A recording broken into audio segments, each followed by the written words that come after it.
मग तुमचं काम म्हणा, मग शॉक लागलं की माणूस जीव घेऊन. अहो साहेब, तुमचं काम झालं म्हणजे झालं का? लोकांचे जीव रस्त्यावर जाऊन दे का? कसं आहे का सांगा? तसं असलं 1 रुपया देऊ नका. काही इथं कोण पैसे देणे लढे नाही, न्यायासाठी लढा लागले. कॉन्ट्रॅक्ट त्यांनी काढत येतो 20-20 लाख 25-25 लाख म्हणून दिले आम्ही लोकांना, कोणती कामगारांना.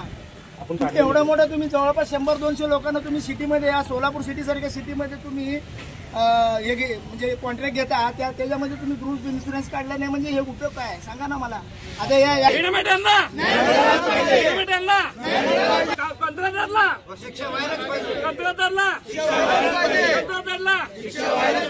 म्हणता देत नाही, म्हणता देत नाही, म्हणता देत नाही. बसा खाली बसा. आम्हाला नाही, आम्हाला नाही.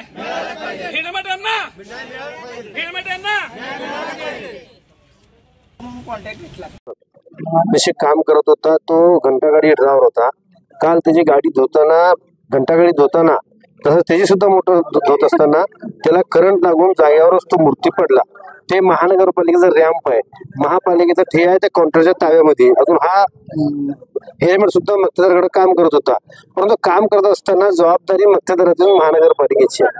कालच्यापासून कोणीही बोलायला तयार नाही. त्याचे 2 लहान लेकरं आहेत, त्याची आई बाप अजून मिसेस आहे, त्याच्यावर कुटुंब होता. ते 2 पाड्या काम करून त्याचं कुटुंब चालत होता. आज अचानक तो करंट लागून मयत झालेला आहे. ह्याला खरं म्हणलं तर मक्तेदार जबाबदारी असते. एका साध्या सेंट्रिंग कॉन्ट्रॅक्टरने सुद्धा कामगारांवर इन्शुरन्स उतरत आहे. एवढी महानगरपालिकेचा करोडो रुपयाचा उलाढाला करत आहे आणि त्या मक्तेदारांनी त्या कामगारावर कधीही इन्शुरन्स उतरवलेला नाही. आणि कालच्यापासून बोलतो त्याला काय तर त्यांना मदत करा, कोणी मदत करायला तयार नाही. महापालिकेत सुद्धा लोक कोणी यायला तयार नाही. आयुक्तांना सुद्धा रिक्वेस्ट केलं मी, आयुक्त म्हणले पाठवतो, त्याने सुद्धा पाठवलं नाही. उपायुक्तांना फोन केलो की आमच्याकडे कमिटी आलेली आहे, आम्हाला वेळ मिळत नाही. म्हणजे ह्याचा अर्थ असा आहे की कामगाराचा जीव एवढा स्वस्त झाला महापालिकेला अजून त्या मक्तेदारांना, असं मला वाटतं. यासाठी आम्ही इथं आंदोलन करतो. पोलीस खात्याने आम्हाला आश्वासन दिलं की आम्ही त्या मक्तेदाराच्या विरुद्ध गुन्हा दाखल करू. यासाठी त्यांनी सांगितलं होतं, इथून उठलो. अजून महानगरपालिके पोलीस स्टेशनला गुन्हा दाखल करून सुद्धा महानगरपालिकेच्या विरुद्ध सुद्धा आम्ही मोठं आंदोलन उभा करणार आहे.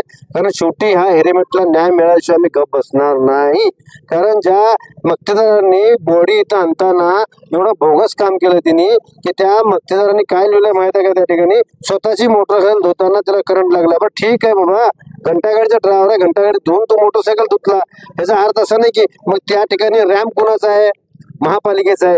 तिथं सकाळी एका ड्रायव्हरला शॉक लागला, तो ताबडतोब ड्रायव्हर बाजू सरकला आणि तो सगळ्यात सांगितलं की करंट लागला. ह्याला माहित नाही, पण मक्तेदाराला माहित असेल बदल ना की आधी करंट लागला. आता त्या जागेवर तुम्ही जाऊन बघा, 2 कुत्रे मरून पडले तिथं करंट लागून. हे सुद्धा त्यांची जेवढी लापरवाही त्यांची आहे. म्हणजे ज्या ठिकाणी आपले कामगार काम करतात, त्या कामगार म्हणले तर आपण जेव्हापेक्षा जास्त त्याला सांभाळावं लागतंय.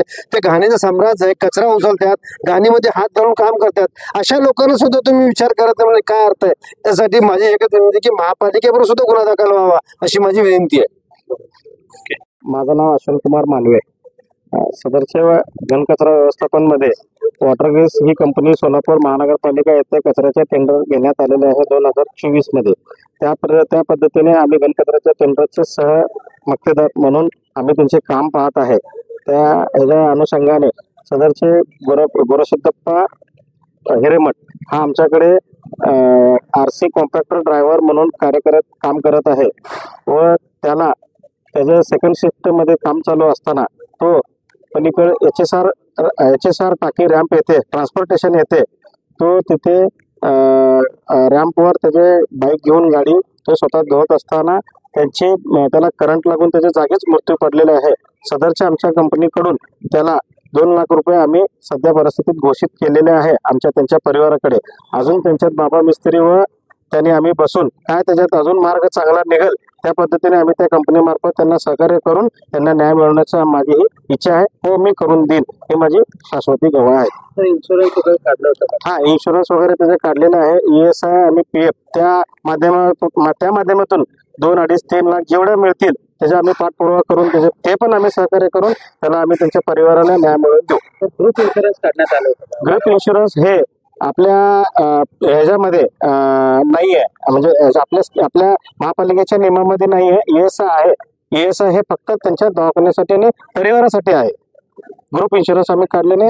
जर आता यांची मागणी आहे ग्रुप इन्शुरन्स काढा म्हणून सकाळच्या ह्याच्यामध्ये, ठीक आहे, ते पण आम्ही इन्शुरन्स 3 दिवसात त्यांना काढून देऊ सगळ्यांना. जे आमचे कर्मचारी 600 आहेत त्यांना सगळ्यांना आम्ही हे इन्शुरन्स काढून देऊ.